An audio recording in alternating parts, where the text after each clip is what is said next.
Item ಯಾವುದೇ ಇರಲಿ try ಮಾಡಿ ಆಚಿ ಚಿಕನ್ ಮಸಾಲಾ. ಇರಾನ್ನಲ್ಲಿ ಯುದ್ಧ ಕ್ಷಣ ಕ್ಷಣಕ್ಕೂ ಹೆಚ್ಚಾಗ್ತಾ ಇದೆ. ಆದರೆ ಅದರ ಎಫೆಕ್ಟ್ ಇಡೀ ಜಗತ್ತಿಗೆ ತಟ್ಟಿದೆ. ನಮ್ಮ ಕರ್ನಾಟಕ ಹೊರತಾಗಿಲ್ಲ. ಬೆಂಗಳೂರಿನಲ್ಲಿ ಪರದಾಟ ಆರಂಭ ಆಗಿದೆ. ಅಲ್ಲೆಲ್ಲೋ ಗಲ್ಫ್ ರಾಷ್ಟ್ರದಲ್ಲಿ ಯುದ್ಧ ಆಗ್ತಾ ಇದ್ರೆ ಇಲ್ಲಿ ನೋಡಿ ಎಷ್ಟು ಜನರ ಮೇಲೆ ಹೊರೆ ಆಗ್ತಿದೆ ಅಂತೇಳಿ ಸಾರ್ವಜನಿಕರಿಗೆ. ರಾಜ್ಯದ ಹೋಟೆಲ್ಗಳಿಗೆ ತಟ್ಟಿದೆ ವಾರ್ ಎಫೆಕ್ಟ್. ಕಮರ್ಷಿಯಲ್ ಗ್ಯಾಸ್ಗಳು ಸಿಗ್ತಾ ಇಲ್ಲ ರೀ, ಬಂದಾಗ್ಬಿಟ್ಟಿದ್ದಾವೆ, ಬರ್ತಾನೆ ಇಲ್ವಂತೆ. ಗ್ಯಾಸ್ ಏಜೆನ್ಸಿಯವರು ಅವರು ಕೂಡ ಖಾಲಿ ಹೊಡಿತಾ ಇದ್ದಾರೆ. ಆಮೇಲೆ ಗ್ರಾಹಕರು ಪರದಾಡ್ತಾ ಇದ್ದಾರೆ. ಊಟ ತಿಂಡಿ ಇಲ್ಲ ರೀ, ಹೋಟೆಲ್ಗಳು ಸಿಗ್ತಾ ಇಲ್ಲ. ಕೇವಲ ಕಾಫಿ ಟೀ ಮಾತ್ರ ರೆಡಿ ಮಾಡ್ತಾ ಇದ್ದಾರೆ. ಕೆಲ ಹೋಟೆಲ್ಗಳ ಮುಂದೆ ಕಾಫಿ ಟೀ ಇದೆ ಅಂತ ಬೋರ್ಡ್ ಹಾಕಿದಾರಷ್ಟೇ. ಊಟ ಹಾಗೆ ತಿಂಡಿಗಳನ್ನು ತಯಾರಿಸುವಷ್ಟು ಗ್ಯಾಸ್ ಇಲ್ಲ. ಕಮರ್ಷಿಯಲ್ ಗ್ಯಾಸ್ ಬರ್ತಾ ಇಲ್ಲ. ರೇಟ್ ಹೆಚ್ಚಾಗಿದೆ. ರೇಟಿನ ಪ್ರಾಬ್ಲಮ್ ಅಲ್ಲ ಇಲ್ಲಿ. 115 ರೂಪಾಯಿ ಕಮರ್ಷಿಯಲ್ ಜಾಸ್ತಿ ಆಗಿದೆ. ಮತ್ತು ಮನೆಯದೇನಿದೆ ಅದು 60 ರೂಪಾಯಿ ಜಾಸ್ತಿ ಆಗಿದೆ. ಮನೆಯಲ್ಲಿ ಬಳಕೆ ಮಾಡೋ 14 kgದು.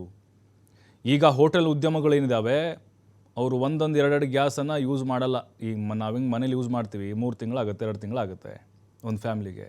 ಆದರೆ ಅವರು ಒಂದು ದಿನಕ್ಕೆ 7, 10 ಅಂದರೆ ಹೋಟೆಲ್ ಉದ್ಯಮದ ಮೇಲೆ ಡಿಪೆಂಡ್ ಆಗುತ್ತೆ. ಅದು ಸ್ಟಾಕ್ ಅಂತ ಜಾಸ್ತಿ ಇರೋದಿಲ್ಲ ಅವ್ರ ಹತ್ರ, ಆವತ್ತಿಂದ ಅವತ್ತೇ.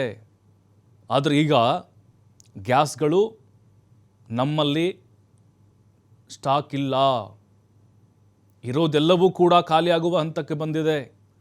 ಈಗ ಇರೋದನ್ನು ಕಂಪ್ಲೀಟಾಗಿ ಅವರು ಸರಬರಾಜು ಮಾಡಿಬಿಟ್ರೆ ದೊಡ್ಡ ಅಭಾವ ಸೃಷ್ಟಿಯಾಗಬಹುದು. ಹಾಗಾಗಿನೇ ಈಗ ಒಂದು ಕಡೆ ತೈಲ ಬೆಲೆ ಹೆಚ್ಚಾಗಿದೆ, ಅದಕ್ಕೂ ಕೂಡ ಮುಂದಿನ ದಿನಗಳಲ್ಲಿ ಬರ ಬರುತ್ತೆ. ಅದಾದ ಮೇಲೆ ನಾವು ಭಾರತ ಈಗ LPG ಏನಿದೆ ಅದನ್ನು ಗಲ್ಫ್ ರಾಷ್ಟ್ರಗಳಿಂದ ಜಾಸ್ತಿ ತರಿಸ್ಕೊಳ್ತಾ ಇದ್ವಿ.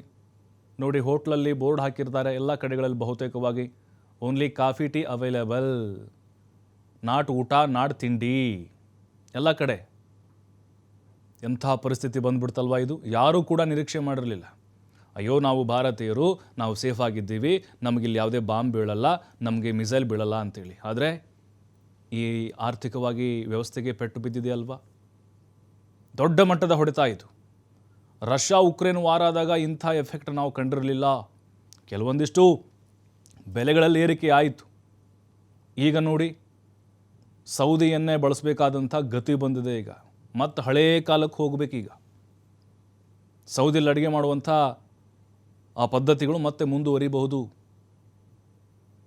ಈಗ ಗ್ಯಾಸನ್ನು ನಂಬಿಕೊಂಡಂಥವ್ರ ಗತಿ ಏನಾಗಾದರೆ, ಈಗ ಯಾವಾಗ ಈ ಬರ ಕಡಿಮೆ ಆಗ್ಬೋದು? ಹೋಟೆಲ್ ಮಾಲೀಕರು ಈಗಾಗಲೇ ಬಹುತೇಕವಾಗಿ 95% ಬಂದ್ ಮಾಡಿದ್ದಾರೆ. ಹೋಟೆಲ್ನ ನೆಚ್ಕೊಂಡಂಥವರು ಈಗ ಅವ್ರ ಪರಿಸ್ಥಿತಿ ಡೋಲಾಯಮಾನವಾಗಿದೆ. ಯಾಕೆಂದರೆ ಬ್ಯಾಚುಲರ್ಸ್ ಇರ್ತಾರೆ, ಕೆಲವೊಬ್ಬರು ಮನೇಲಿ ಊಟ ಮಾಡ್ತಿರಲ್ಲ, ಅಂದರೆ ಅಡುಗೆ ಮಾಡ್ತಿರಲ್ಲ, ಅಂಥವ್ರಿಗೆ ಊಟನೇ ಸಿಗ್ತಾ ಇಲ್ಲ.